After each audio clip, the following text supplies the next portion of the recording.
봅시다 이제. 첫 번째 문단부터 갈게요. 하양이 과학과 기술, 천주교의 수용을 반대했던 이향로. 일단 사람 이름 나왔어요. 그리고 얘가 척사파야. 근데 얘는 서양 과학과 기술, 천주교 좋아해, 싫어해? 싫어해. 얘네는 이거를 다 부정적으로 봐요. 얘네의 주장은 개항 이후에도 지속되었지만 개화는 거스를 수 없는 대세로 자리 잡았대요.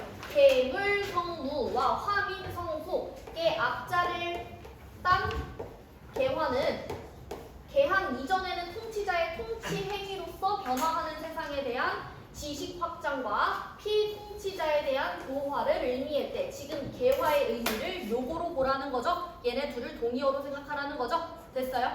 이렇게 넘어가서 방금 읽은 거 가지고 4번 문제 1번 선지 서양 과학과 기술의 국내 유입을 반대하는 주장이 개항 이후에도 이어졌다. 뭐라 그랬어 방금? 개항 이후에도 지속되었다라고 했으니까 1번 선지 맞는 말 틀린 말? 맞는 말. 나머지는 아직 제낄 수 있는 거 없어요. 넘어가서 개화에 대한 이해로 적절하지 않은 것은 이랬어. 1번 선지. 개항 이전의 개화 개념은 백성을 다스리는 통치자로서의 역할, 통치 어쩌고저쩌고 얘기 나왔죠? 1번 선지 맞는 말 틀린 말? 맞는 말. 넘어갑니다. 두 번째 문단. 개항 이후 서양 문명에 대한 긍정적 인식. 우리 첫 번째 문단에서는 서양 과학기술을 무슨 표시해놨어요? 세모 표시해놨는데 여기 와서 뭘로 바뀌었다는 거야? 동그라미로 바뀌었다는 거야. 이런 인식이 확산되면서 서양 문명의 수용을 뜻하는 개화 개념이 자리 잡았대. 지금 계속 무슨 내용이 나와? 개화라는 말이 나와? 그치? 그치? 첫 번째 문단에서도 개화라는 말이 나왔어요. 이때 개화가 의미하는 게 뭐였어요? 세상에 대한 지식 확장과 피통치자에 대한 교화라는 뜻을 가지고 있는 개화였어. 그치? 일단 계속 갑니다. 이모군란 이후 고종은 자강 정책을 추진하면서 반서양의 정서를 교정하는 것을 위해서 한성순보라는 것을 발간했대요. 이 신문의 개화 개념은 서양 기술과 제도의 도입을 통한 인지의 발달과 풍속의 진보를 뜻했대. 그러면 이 신문에 나와 있는 개화 개념의 동의어는 뭐예요? 이거를 통한 이거 아니야? 맞아? 근데 이 문단에서 쓰인 개화의 개념이 1문단에서 쓰인 개화의 개념이랑 일치해? 불일치해? 내용이 좀 달라지지 않았어? 근데 우리는 계속 개화에다가 무슨 표시를 남기고 있어? 똑같이 네모 표시를 남기고 있어. 근데 1문단에 나와 있는 개화랑 지금 나온 개화랑 다른 뜻을 가지고 있는데 구별해줘야 되는 거 아니야? 그치? 그래서 나는 지금 첫 번째 문단이랑 두 번째 문단이 다 시간의 흐름에 따라 가고 있죠. 그래서 나는 빨리 위에 올라가서 첫 번째 문단에 나왔던 개화를 네모 1번으로 고치고 여기 나와 있는 개화를 네모 2번으로 고치겠습니다. 그래서 만약에 읽다가 개화 개념이 시간 순서에 따라서 계속 바뀐다. 그럼 나는 3번, 4번, 5번 이런 식으로 계속 넘버링 하는 거야. 그러면은 똑같은 개화라는 단어여도 뜻이 바뀐다는 거를 우리가 계속 놓치지 않고 가져갈 수가 있는 거지. 됐어요? 계속 갑니다. 이 개념에는 인민이 국가의 독립주권의 소중함을 깨닫는 의식의 변화가 내포되었고 얘도 마찬가지로 누구 키워드? 2번 키워드. 통치자의 입장에서 수용 가능한 문명의 장점을 받아들여 국가의 진보를 달성한다는 의미도 담겨있대요. 됐나요? 넘어갑니다. 5번 문제 2번 선지. 방금 한성순보 나왔어. 여기에 나와 있는 개화 개념은 몇 번 개화? 2번 개념. 이거는 서양 기술과 제도의 선별적 수용을 통한 국가 진보의 의미를 포함했대. 얘는 일단 2번 내용이 맞죠? 근데 방금 뭐라 그랬지? 수용 가능한 문명이라 그랬지. 그럼 이거는 뭐야? 전체가 아니라 수용 가능한 것만 가져오는 거야. 그럼 2번 선지에서 선별적 수용이라는 키워드가 잘 어울리네요. 따라서 2번 선지 맞는 말. 3번 선지에도 한성순보라는 말이 나오긴 하는데 개화의 실행 주체라는 말을 아직 명확히 확인하지 못했어. 그래서 얘는 일단 킵해 놓겠습니다. 넘어가서 세 번째 문단. 개화당의 한 인사가 제시한 개화 개념은 성문화된 규정에 따른 대민 정치에서의 법적 처리 절차 실현 등 서양 근대 국가의 통치 방식으로 변화를 내포하는 것이었대. 두 번째 문단에서 얘기했던 개화랑 일치해 불일치해? 불일치. 아니 그럼 벌써 내용이 바뀐 것 같잖아 이미. 그치? 그럼 얘부터는 몇 번 개화가 되는 거야? 3번 개화가 되는 거지. 그는 개화당의 한 인사는 개화 실행 주체를 여전히 뭐로 생각했대? 왕이라고 생각했대. 근데 여전히라는 말을 쓰려면 개화 3번 오기 전까지도 계속 주체는 누구였다는 거야? 왕이었다는 거야. 그거를 읽어낼 수 있죠. 개화 실행 주체로서의 왕의 역할이 사라진 거는 언제부터다? 갑신정변이다. 그럼 갑신정변 이전까지는 계속 주체가 왕이었다는 거죠. 풍속의 진보와 통치 방식의 변화라는 의미를 내포한 갑신정변의 개화 개념은 그러면 얘는 갑신정변을 기점으로 뭔가 변화가 있는 거니까 3번 개화랑 다른 거야? 아니면 같은 거야? 얘랑 같은 거야? 다른 거야? 얘까지는 여전히 주체가 왕이었지. 근데 갑신정변부터 달라진 거지. 그럼 갑신정변 이후에 나오는 개화 개념은 당연히 이전과 색깔이 달라졌겠죠. 읽어보면 내용도 당연히 다르겠죠. 그러면 얘는 몇 번으로 표시해야 되는 거야? 4번으로 표시할 수 있겠죠. 얘는 통치권에 대한 도전뿐 아니라 개인의 사욕을 위한 것으로 표상되었대. 그러면 너네가 개화 4번은 뭔가 부정적인 이미지도 있나 봐 정도가 오겠죠. 이후 또 뭐 나왔어? 그럼 얘 몇 번이 되겠어? 5번이 되겠지. 이후라는 말이 대놓고 쓰였으니까. 5번 개념은 국가 구성원을 조직하고 동원하기 위해 부정적 이미지에서 벗어나야 했고 6일주는 서유경문이라는 거를 저술하며 개화 개념에 덧씌워진 부정적 이미지를 떼어내고자 했대. 근데 얘들아 세모 이미지를 입고 있는 개화는 몇 번이었어? 4번이었어. 그럼 여기서 얘기하는 개화 개념은 4번 개화겠죠. 4번에 있는 부정적인 이미지를 탈피하고자 시도한 게 5번이라는 얘기겠지. 맞아? 그 다음에 또 뭐 나와? 이후 간행된 대한매일신보 등의 개화 개념은 몇 번이라고 해줘야겠어요? 6번이라고 해줘야겠죠. 얘는 국가 구성원 전체를 실행 주체로 하여 근대 국가 주권을 향해 그들을 조직하고 동원하는 것을 의미했대. 됐나요? 아까 갑신정변까지는 실행 주체가 왕이었는데 여기 와서는 구성원 전체가 주체가 됐대. 됐어? 넘어가서 5번 문제 3번 선지. 얘는 두 번째 문단에 있었던 애고 얘는 세 번째 문단에 있었던 애예요. 얘가 얘기한 개화 개념은 몇 번 개화였어? 2번 개화였어. 얘가 얘기한 개화는 몇 번 개화였어? 3번 개화였어. 이거는 통치권자인 왕을 실행 주체로 상정했다. 왕이 더 이상 실행 주체가 아니라고 본 거는 개화 몇 번부터? 갑신정변인 개화 4번부터. 그러니까 얘 전까지는 다 누구를 주체로 생각한다? 왕을 주체로 생각한다. 따라서 3번 선지 맞는 말이다 틀린 말이다? 맞는 말이다. 됐어요? 내려가서 4번 볼게요. 개화의 실행 주체로 왕에게 역할을 부여하지 않은 갑신정변의 개화 개념은 몇 번이죠? 4번이죠. 이거는 통치권에 대한 도전으로 이해돼서 부정적인 이미지가 있었지. 됐어? 그러면 4번까지가 맞는 말이니까 자동으로 정답은 몇 번이 된다? 5번이 된다. 그럼 5번에 뭐가 틀린지 볼게요. 대한매일신보의 발간에 이르러서야 국가의 주권과 결부한 개화 개념이 제기되었대. 대한매일신보에서 얘기하는 개화는 몇 번이에요? 6번이야. 6번이야. 그럼 너네는 5번 선지가 맞는지 판단하려면 개화 개념 6번 이전에도 주권이라는 얘기를 했는지만 확인하면 되는 거 아니야? 그래서 5, 4, 3, 2, 1 거슬러 올라가면서 주권이라는 단어가 있는지만 확인해 보면 되죠. 맞아요? 어디 있어? 네모 2번에도 주권이라는 키워드가 들어가 있어. 따라서 5번 선지에서 요거 발간에 이르러서야 주권에 대한 얘기를 했다라는 말을 하면 안 되는 거지. 됐어요? 따라서 정답은 5번 체크하고 넘어갑니다. 마지막 문단.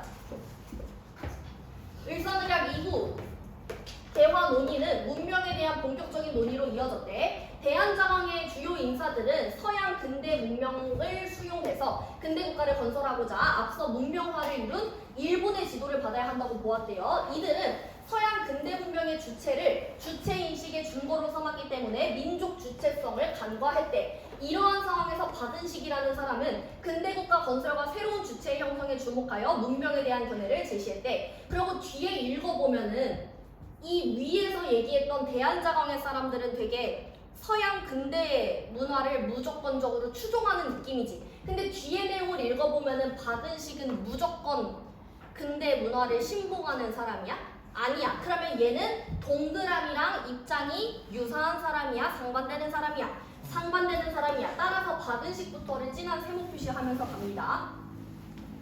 받은 식의 기본 전략은 문명의 물질적인 측면인 과학은 서양으로부터 수용하되 정신적 측면인 철학은 유학을 혁신해서 재구성하는 것이었대. 나 이거를 구분하기 위해서 동그라미 세모 표시한 것도 있지만 받은 식이 중시한 거는 여기에 초점이 맞춰있기 때문에 같은 세모 키워드로 일치시킨 것도 있습니다. 그는 생존과 편리 증진을 위해 과학 연구가 시급하다는 거는 인정해. 그치만 가치관 정립과 인격 수양을 위해서 철학 또한 필수적이라고 강조했대. 자국 철학 전통 정립이라는 당시 동아시아의 사상적 흐름 속에서 그가 제시한 근대 주체는 과학적, 철학적 인식의 주체이자 실천적 도덕 수용의 주체로서의 성격을 띠는 거였대요.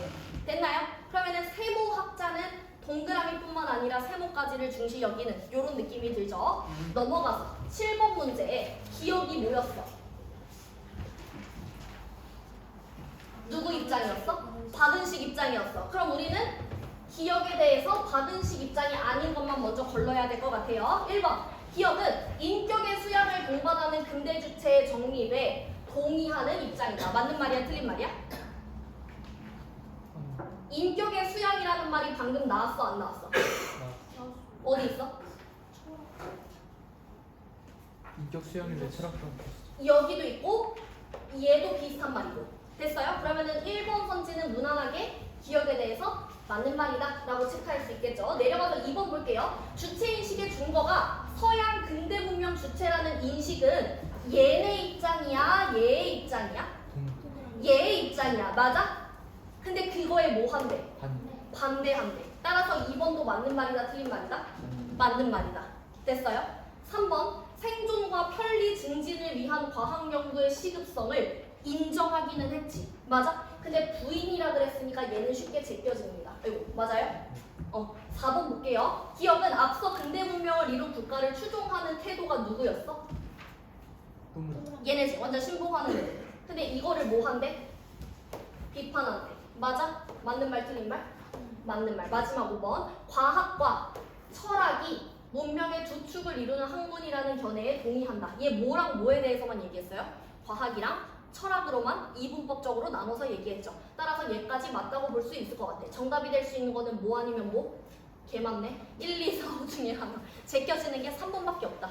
맞아요? 그러면 나중에 니은 읽고 와서는 앵가하면 다 틀린 말이겠지. 그치? 넘어갑니다. 4번 문제에 2번 선지 하나 남았어요. 유학을 혁신하여 철학으로 재구성하는 것이 필요하다라는 얘기가 마지막 문단에 나왔고 마지막 문단이 을사늑약 이후 라는 시점으로 시작하죠. 따라서 2번 선지까지 맞는 말. 넘어가서 이제 나제 신문 읽습니다. 중국이 서양의 과학과 기술에 전면적인 관심을 기울인 때는 아편전쟁 이후였대. 전쟁 패배에 따른 위기감은 반세기에 걸쳐 근대화의 추진과 함께 의욕적인 기술 수용으로 이어졌지만 청일전쟁의 패배는 기술 수용만으로는 부족하고 뭐가 더 필요하다고 얘기한 건가 봐요. 이에 따라 20세기 초반 진정한 근대를 이루기 위해 기술 배후에서 작용하는 뭐를? 과학정신이라는 거를 사회 전체에 이식하려는 시도가 구체화되었대. 그러면 얘네는 기술 수용뿐만 아니라 과학적인 정신까지 탑재해야 된다. 이런 얘기를 하겠죠.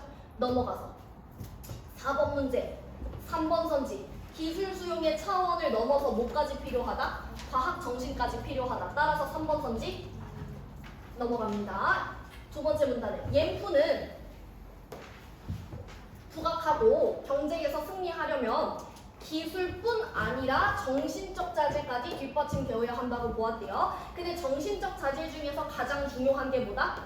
과학정신. 아까 첫 번째 문단이랑 계속 내용이 일맥상통하고 있어. 그에게 과학정신이 전제되지 않은 정치적 변형은 뿌리내릴 수 없대. 그러면은 애들아, 전제라는 말 자체가 뭐야? 밑바탕에 깔려 있어야 된다는 거야. 그거는 뭐를 내포하고 있는 거야? 시간적인 선호 관계를 내포하고 있는 거야. 맞아? 그러면 얘는 과학 정신이 먼저다, 정치가 먼저다.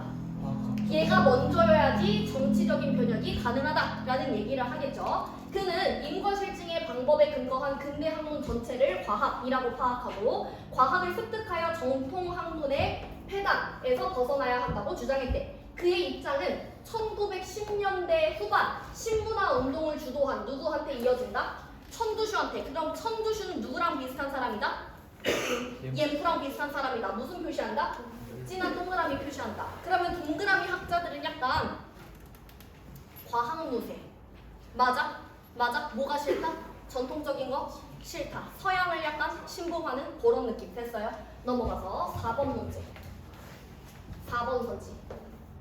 과학 정신이 사회에 자리 잡으려면 정치적 변형이 선행되어야 된다. 그럼 얘는 방향성이 이렇다고 얘기하는 거죠. 근데 우리가 방금 읽은 거는 방향성이 뭐였지? 과학 정신이 먼저였지. 따라서 선후관계 뒤집어 놨으니까 정답 몇 번이다? 4번이다. 넘어갑니다. 천두슈를 비롯한 신문화 운동의 지식인들은 과학의 근거 위에서만 민주정치의 실현이 가능하다고 주장했대. 중국이 달성해야 할 신문화는 과학 및 과학의 방법에 근거한 문화라 보고 신문화를 이루기 위해 전통문화 전반에 대한 철저한 부정과 비판을 시도했대. 얘네도 이거 싫어한대. 사상이나 철학이 과학적 방법을 이용하지 않으면 공상에 그칠 뿐이라고 주장한 천두슈는 사회와 인간의 삶에 대한 연구도 이런 문과 영역의 공부도 과학의 연구 방법을 이용해야 한다고 봤대요. 그는 제1차 세계대전의 비극은 과학을 이용해 저지른 죄악의 결과일 뿐이지 과학 자체는 잘못이 없다라고 얘기했대. 그러면은 그 과학을 악용한 사람들한테 뭐라고 하겠죠? 과학은 잘못이 없으니까. 됐어? 넘어가서 7번 문제. 니은이 누구 입장? 천두슈. 그러면 약간 과학무새의 입장인 거 찾으면 되는 거 아니야? 그치? 1번 볼게요. 니은. 전통적 사유 방식에 기반을 둔 신문화 달성. 이거 무슨 키워드였지? 과학무새가 전통적인 거 좋아해, 싫어해? 싫어해. 그러면은 여기에 대해서 동의해, 안 해? 안 해. 1번 선지 제껴. 됐어요? 내려가서 2번. 니은은 철학이 과학한테 뭐 해야 된다? 근거해야 된다. 그러면은 과학의 방법에 근거할 수 없다라는 생각에 동의해, 안 해? 안 해. 그러니까 반대라는 말이 맞아. 그래서 정답이 몇 번인 거야? 2번인 거야. 됐어요? 4번 볼게요. 니은은 전쟁의 폐해가 과학을 오용한 자들의 탓이라고 얘기하죠. 그러면 비판이 아니라 동의죠. 과학 자체는 잘못이 없으니까. 됐어? 제끼고 마지막 5번. 니은은 철학보다 과학이 우위임을 인정할 수 있다고 생각하지. 그러니까 없다는 견해에는 동의하는 게 아니라 반대해야 되는 거죠. 맞아요? 그래서 정답이 될 수 있는 거는 몇 번밖에 없다? 2번밖에 없다. 얘 생각보다 풀만한 문제 아니니? 괜찮아요? 오케이. 넘어가서 요 문제가 오답률이 72.7%래. 좀 오버하지 않아? 수능 때 그렇게 떨리나 봐. 웃는 친구들은 틀렸나 보죠? 넘어가서 6번. 나의 천두슈와 장진마이가 모두 동의할 수 있는 진술로 가장 적절한 거. 얘는 아직 모르는 사람이니까 얘가 뭐라고 얘기할지를 봐야겠죠. 1번 선지 보니까 전통사상은 과학 및 과학정신과 양립할 수 없는 관계에 놓여있다. 그래서 전통사상을 싹 다 뭐했어? 부정하고 비판했어. 그럼 여기에 대해서 동의하겠죠. 됐나요? 2번. 전통사상의 폐단은 과학정신이 뿌리 내리지 못한 사회. 긍정이야 부정이야? 동그라미가 뿌리 내리지 못한 사회면? 부정이죠. 그러면 얘는 키워드가 어느 정도 일치하는 것 같지? 얘도 킵해놓을까요? 3번. 과학을 이용하는 과정에서 문제가 발생했다고 해도 과학적 방법을 부정할 수는 없지. 그 얘기 1차 세계대전 얘기하면서 했었죠.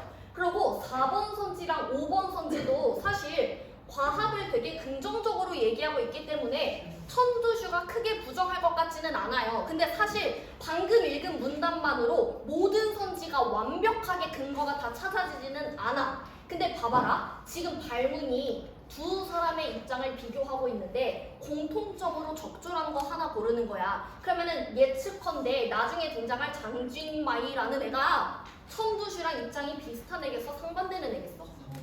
상반되는 애일 테니까 어차피 둘의 공통점은 조금밖에 없겠죠. 그러면 사실 지금 천두슈 가지고 디테일한 내용을 쳐내는 게 그다지 중요하지 않아 보여요. 맞아요? 넘어갑니다. 마지막 문단. 한편 제1차 세계대전 이후 유럽을 시찰해서 장진마이는 통제되지 않은 과학 과학이 불러온 역작용을 목도한 후 과학이 어떻게 발달하든 그것이 인생관의 문제를 해결할 수는 없다며 서양 근대 문명을 비판했대. 무슨 표시해야 돼?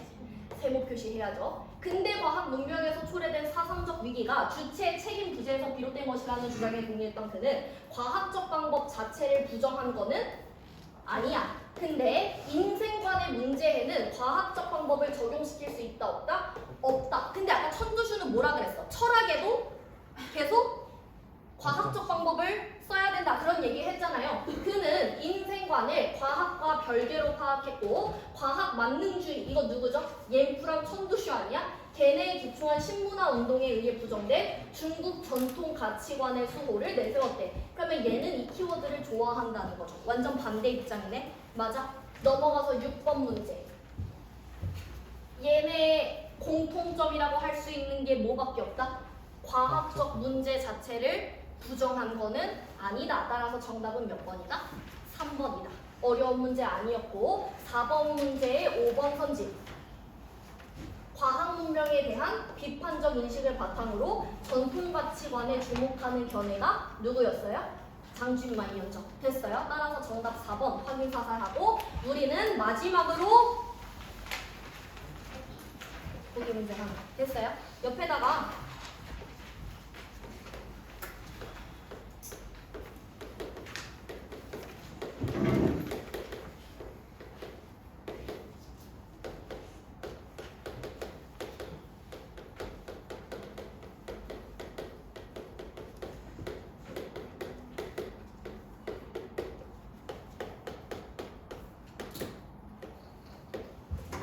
방금 한 거 아니야? 뭐였지? 영화, 보기 사실일치 문제. 2번 선지가 뭐였죠? 열린 결말, 뻔한 결말. 어디 답이 있었다? 이거 아니야? 얘 뭐야? 작년 부평. 얘 뭐야? 작년 수능. 보세요. 지금 8번 문제 오답률이 작년 수능 1위. 엄청 높죠. 거의 그냥 니네 친구들 다 틀린 거. 야 민수야 이거 맞았냐 틀렸냐? 기억도 안 나지? 올해는 기억해? 알겠지? 어쨌거나 얘가 최고 답률 1위였어요. 응.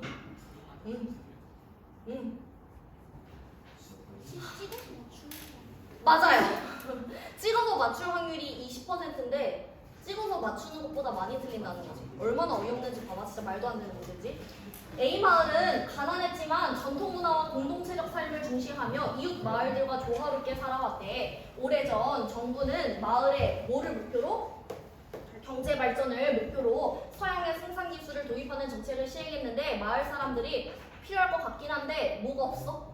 확신이 없어. 그래서 정부가 마을 사람들을 치열업 해주기 위해서 야 너네 할 수 있어 라는 거를 지속적으로 홍보해왔대. 이후 마을은 물질적인 풍요를 누리게 됐어. 경제 발전에 성공했어. 그렇지만 경제적 이권을 두고 사이 좋았는데 이제 마을 사람들끼리 싸우기 시작했어. 그래서 격화된 경쟁에서 A마을은 새로운 기술의 수용만을 우선시했고 과거에 중시되었던 협력과 나눔의 인생과는 낡은 관념이 됐어. 사람들이 이제 그런 걸 신경 안 써. 젊은이들에게 전통 문화는 서양 문화에 비해 열등한 것으로 여겨졌어. 장준마이가 그때도 하겠네요. 그쵸? 뭔가 대충 이제 읽혀. 지문의 내용이 기억이 나. 그치? 보세요. 1번 번지. 다해서 한성숭고를 간행한 취지는 서양에 대한 반감을 줄이는 데 있는 게 맞는지 확인해. 그럼 뭐 하러 가? 가제신문에 한성숭고 표시해놨던데 가서 봐. 그러면은 서양에 대한 반감을 교정하는 거라는 얘기가 나오죠. 그럼 여기까지 무난하게 맞는 말이야. 그치? 뒤에 볼게요. 거기에서 정부가 서양의 생산기술 도입으로 변화하게 될 마을을 홍보한 취지와 부합한다는 건 뭐야? 얘랑 취지가 일치한다는 거야. 그치? 그러면 보기에서 정부가 마을을 홍보한 취지가 뭔지 확인해야지. 뭐야 그게? 힘내네. 할 수 있어. 자신감을 가져. 할 수 있어. 부합해? 부합하지 않아. 부합하지 않아. 정답이 몇 번이야? 1번이야. 근데 이게 찍어서 맞출 확률보다 낮대. 풀어서 맞출 확률보다. 큰일 났어. 평가원이 학생들을 개 후보로 할 것 같아. 진짜. 이렇게 문제 나는 요거를 풀고 느꼈던 게 뭐냐면 얘 어디서 답 나와요? 보기에 답이 그대로 있어요. 사실 요 점에서 여기에 오답 코드 잘 안 걸잖아. 그러면 사실 제시문을 안 봐도 보기만 제대로 읽었으면 답이 쉽게 나오는 문제인데 그게 처음이냐고. 심지어 이거 11월에 본 시험인데 2달 전에 너네가 중요하다고 봤던 시험에서 똑같은 문제가 나왔잖아. 근데 핵심은 뭐였어? 얘가 정답선지가 아니었어. 그리고 어려운 문제가 아니었어. 그러니까 애들이 딱히 그렇게 분석의 필요성을 못 느끼는 거야. 우리 이거 처음이니? 이런 경험이? 뭐 했어?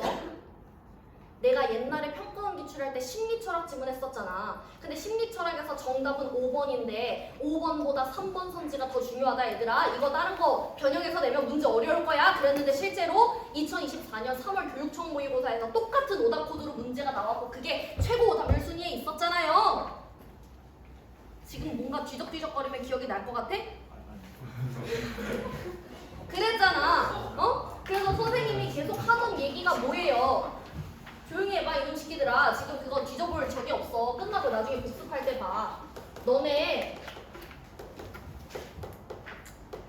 지금 요 시점에 와 있는 거고 직전 시점에 와 있는 거고 너네한테 중요한 시점은 여기인데 너네 부평 끝나고 수능 직전 되면은 뭐 하냐면 독서실에서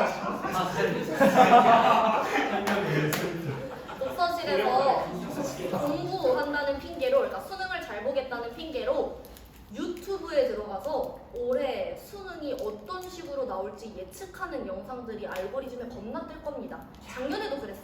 작년에도 그래서 애들이 그런 거 많이 찾아봤는데 내가 찾아보지 말라 그랬어. 왜 그러냐면 교육 전문가라고 얘기하는 사람들이, 그러니까 강사들이 하는 말이 뭐냐면 여기에서 출제됐던 내용이랑 여기에서 출제됐던 내용을 토대로 요거를 예측하는 거야. 근데 그 사람들 얘기 들어보면 하는 말이 그거야.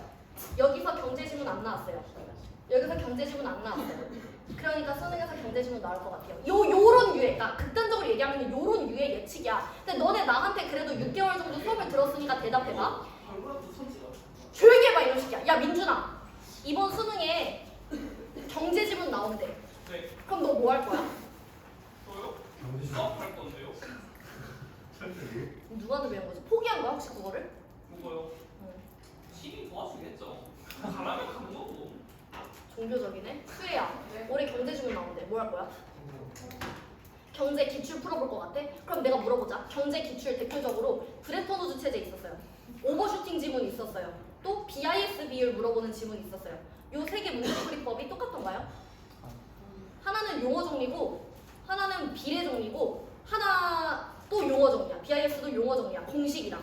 얘네 세 개 문제 푸는 방법이 같다 달라? 달라. 근데 공통점은 뭐야? 소재가 겹치는 거야. 근데 경제지문 나온다고 환율에 대해서 물어볼지 이자율에 대해서 물어볼지 아니면 뭐 국제무역 수지에 대해서 물어볼지 어떻게 알아? 그거 소재에 스포해주는 게 너네한테 무슨 도움이 돼? 불안감만 조성하겠죠. 뭐 씨발 경제 나온다고? 이러면서. 맞아? 그러니까 그런 영상 보지 마세요.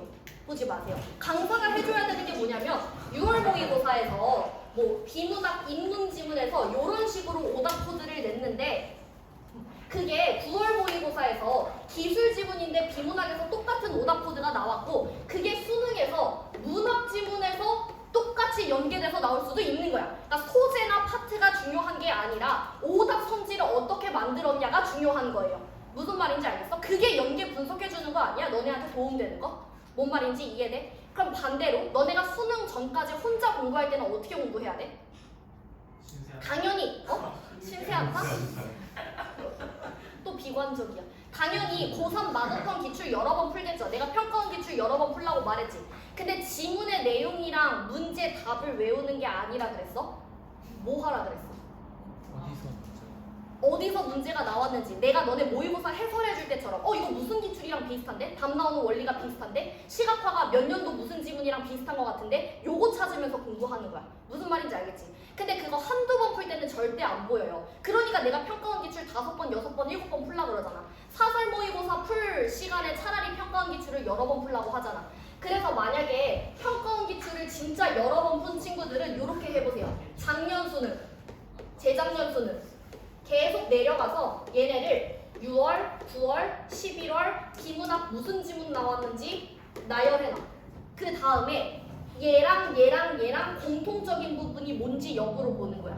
그러니까 지문의 종류가 비슷한 게 아니라 시각화 무슨 정리가 겹쳤다든지 아니면 보기 사실일치가 겹쳤다든지 이런 공통점을 찾는 거야. 그러면은 당연히 너네가 올해 6월 9월을 보고 나면은 걔네 공통점을 찾아서 올해 수능에 뭐가 중요할지 한번 생각할 수 있겠죠. 오케이? 물론 올해 수능 앞두고는 내가 해주겠지만 너네가 문제 풀 때 그런 생각을 하면서 푸는 거랑 선생님이 알려주는 거를 그냥 받아먹기만 하는 거랑은 다르잖아. 그치? 해보세요. 어쨌거나 8번 문제 정답 1번. 나 얘 맞췄다 한번 손 들어볼래?